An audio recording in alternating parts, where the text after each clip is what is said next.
Please introduce yourself. Welcome to Ethiopia. Thank you so much, the home of the African Union. Thank you so much.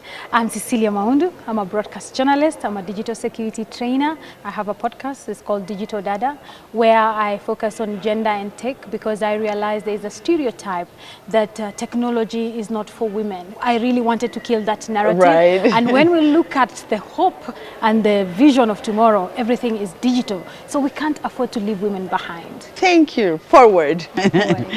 So how did you hear of this fellowship? What was your anticipation or expectation coming into the fellowship? Well, how did I hear about this fellowship? Funny you'd ask. I had it from my sister who sent it to me, and she's like, oh, apply for this thing because it would work so well for you. At first I was hesitant because I was like, oh, the African Union, this is big. So how many people would apply? Like, what would be the odds that I would be picked? Yeah. But then I told myself, as much as I keep telling women to believe in themselves, I'm preaching water, drinking wine. So I said, why not? I put in an application and I'm here. Here we are. Welcome. Yes. How is the local media industry and the freedoms it is allowed to have as an industry in your country? Well, like freedom of speech.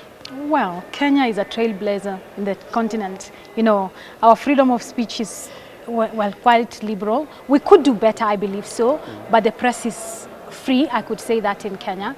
We've been given the opportunity to be able to speak out, but I still believe we can do more. There's so much that needs to be done, especially when it comes to the issue of catching up with technology. You know, when you look at our schools, we are still in the traditional journalism way. You know, the digital skills is really lacking, and our audience is no longer passive, they're active. The digital platform has made them very vocal, and we have to keep up, you know. So I think that is what we really need to improve on. But in terms of being free, we are relatively free. I'm glad to hear that. What do you think are the challenges as African media specialists face in Africa here side? There's a research that was done by Reuters, and one of the things that they noticed is 75% of the journalists were not digitally equipped. So the digital skills gap is quite big, and unfortunately that's where the world is heading. The media is called gatekeepers, but now because of the digital platform, the gates are being brought down faster than we can keep up, you know. So that one we really need to work on, and as I said earlier, it needs to start from school.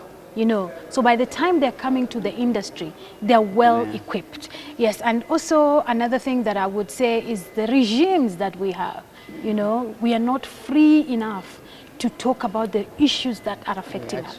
But I'm still very hopeful that in a couple of years, we will be talking about a different story, a positive story. Yes. Beautiful. It's such a pleasure being able to talk to you, and I hope you finish your fellowship and you will, on your own, come to Ethiopia for work. Yes, and I will eat as much anjera as I can. Beautiful. Thank you so much.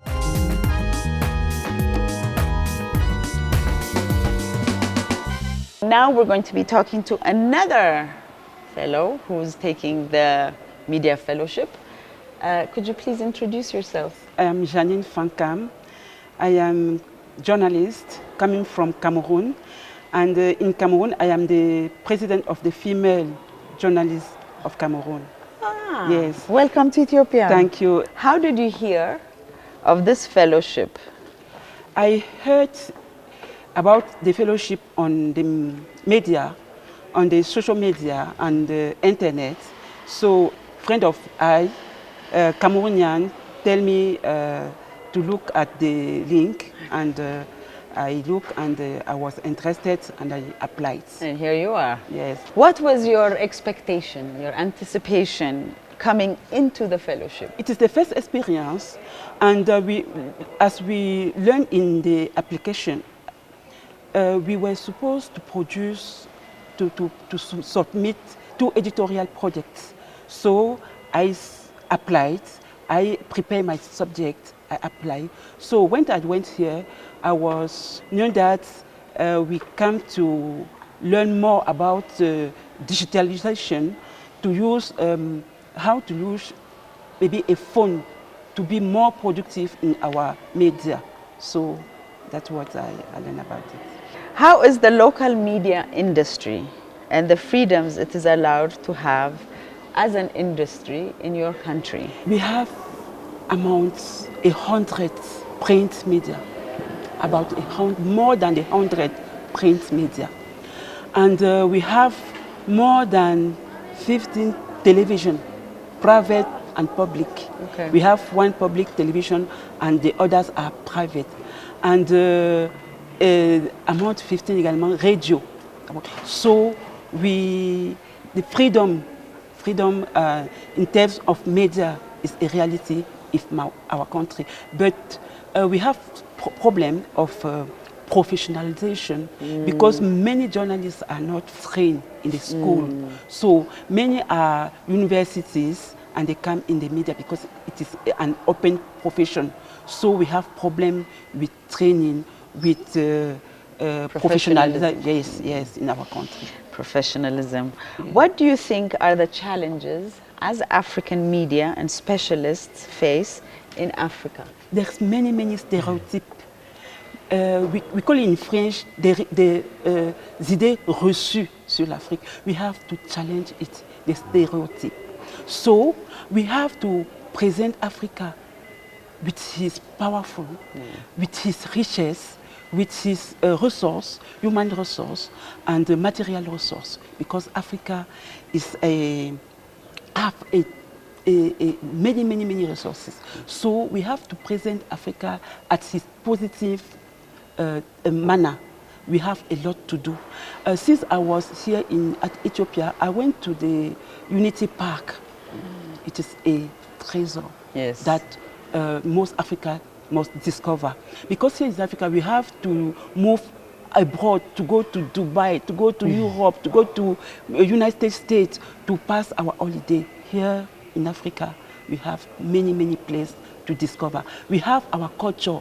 I learned about Begena here in Ethiopia. Oh yeah? Yes! I wrote about Begena and I learned that Begena is an historic instrument. I was close, I want to see the teacher of Begena, a school of Begena, the instrument to say thank you to God. It is very, I was very proud to learn that. So our culture here in Ethiopia, in Cameroon, in Mozambique, very rich. Very rich. We have to show it to other peoples, to attract them in our continent. Absolutely. I thank you very much for giving me this Thank you so much. My English is not good. No, it was perfect. It was perfect. Thank you.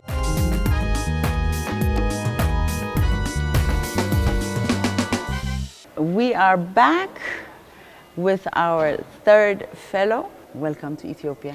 Thank you very much. I'm not sure if it's your first time. It's my first time in Ethiopia, and I actually really do like it because for somebody who coming from Accra, it does remind me a lot of Accra, except the weather, but the people, how everybody's going about their business and doing what they have to do. I like the busyness of it. I really enjoyed it. Yeah. Brilliant. Yeah. So can you please introduce yourself? My name is Osei Kwame. I'm a filmmaker, a former radio broadcaster at one of Ghana's biggest English-speaking radio stations in Accra, which is City FM. But currently, I'm a freelance filmmaker, voiceover artist. How did you hear of this fellowship? And what was your anticipation or expectation coming into this fellowship? I chanced on it on LinkedIn. Somebody tagged me in it, and I heard about it. I read what the requirements were and decided to apply because, of course, champions of the narrative, everybody who wants to see Africa where Africa should be or how Africans should tell their stories would want to be a part of such a thing.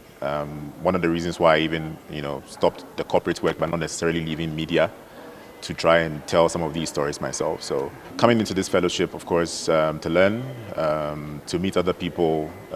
Sometimes as creatives, you tend to be in a certain bubble or a certain closed space by yourself. And you think that the things you're creating are, everything coming from you is okay. But sometimes you just need to have different eyes, different ears, different personalities, different perspectives. So yeah, for me, coming here was just more for the diversity and inclusivity of the whole group, to work with other people and to see how far it goes. You weren't expecting anything. You knew that you would come into this. You'd definitely get to meet a lot of creatives. Yeah, I tend to neutralize expectations. Good.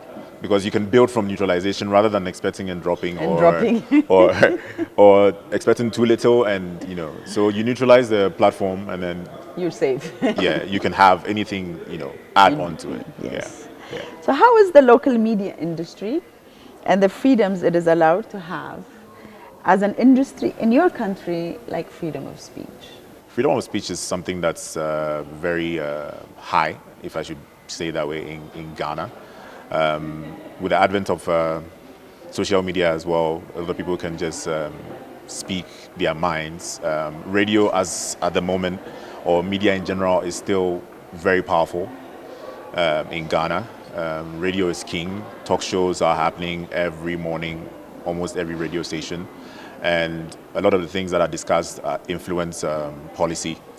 So it is still quite a strong and powerful tool that people are using to express themselves and, voice out their concerns about how they are being governed and how things are going in the country. So in terms of freedom of speech and the power of media or radio or journalism in general, it's quite a good environment.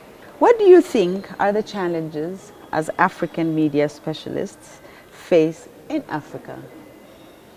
Oh, it's a lot of challenges. One of them being language barriers in terms of other African countries, and the fact that it's not so easy for news to cross even borders among us, so that we are able to report the things that we need to report of other African countries.